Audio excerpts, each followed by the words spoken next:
হে everyone, কেমন আছো তোমরা সবাই? আশা করছি খুব ভালো আছো আর আমিও খুব ভালো আছি। তো ভিডিওটা দেখে তো বুঝতেই পারছো এটা সরস্বতী পুজোর ভিডিও। তো এইবার তো সরস্বতী পুজো 2 দিন পড়েছিল, তোমরা সবাই জানো। তো কে কবে কোথায় ঘুরতে গেছিল অবশ্যই কমেন্টে জানিও। আমরা তো সোমবার গেছিলাম ঘুরতে। তো সেই দিন প্রচন্ড রোদ ছিল, তার জন্য আমরা দেখো মাথায় ঘুমটা দিয়ে নতুন বউ সেজে যাচ্ছিলাম। তো আমরা তো গেছিলাম গোবরডাঙ্গা পার্কে। তোমরা কিন্তু অবশ্যই কমেন্টে জানিও কে কোথায় ঘুরতে গেছিলে, আর কে সিঙ্গেল ঘুরেছো কে মিঙ্গেল ঘুরেছো সেটাও কিন্তু অবশ্যই জানিও। তো প্রথমেই তো পার্কে ঢুকে আমাদের একটাই ফটো তোলা, রিলস বানানো, ভিডিও করা। তো আমি সেই সবই করছিলাম আমরা সবাই। আর ফটো রিলস গুলো আমার ফেসবুকে পোস্ট হয়ে গেছে, তোমরা যারা যারা দেখোনি অবশ্যই দেখে আসতে পারো। তো গোবরডাঙ্গা পার্কে আমি আগের বড় সরস্বতী পুজোতে এসেছিলাম, সেইবার কোথাও ঘোরা হয়নি। তো এই শুধু সামনের দিকটা ঘুরে চলে গেছিলাম, আর এইবার আমি পুরোটা ঘুরেছি। আর হ্যাঁ, আমাকে কেমন লাগছিল সেটাও কিন্তু কমেন্টে জানিও।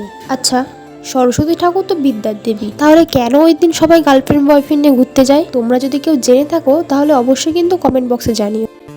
আর এইবার কিন্তু পার্কেও অতটা ভিড় হয়নি, আর হাটেও অতটা ভিড় হয়নি, কারণ এইবার সরস্বতী পুজোটা 2 দিন পড়েছে। তো 2 দিনই সবাই ঘুরতে গেছে, তার জন্য একটু ভিড়টা কম ছিল। আর ওই দিন যা গরম পড়েছিল মনে হচ্ছিল যেন গরমকাল চলেই এসছে।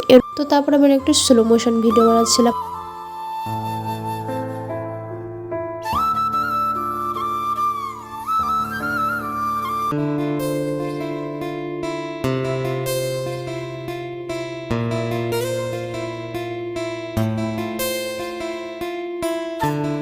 আর গাইস, সত্যি কথা বলতে এই পার্কে এসে মনে হচ্ছিল যেন আমাদের বাড়ির পাশে কাঠে বাবা মন্দিরের চারপাশ ঘুরছি, কারণ ওইখানেও সেম পুকুর পাড় আছে, আর ওইখানেও সবাই ঘুরতে যায়, প্রেম করতে যায়। তো আলাদা কিছুই নেই।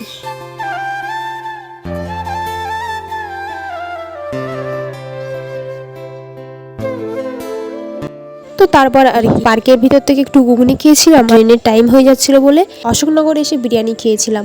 তো বিরিয়ানিটা একদম বাজে ছিল, তাও খেয়েছি, টাকা দিয়ে কেনা ফেলবো কেন, তাই তো। তো গাইস, ভিডিওটা অনেক কষ্ট করে বানিয়েছি, কারণ আমার স্টোরেজের খুব প্রবলেম। ভালো লাগলে অবশ্যই like, comment, share and follow করে দিও। টাটা।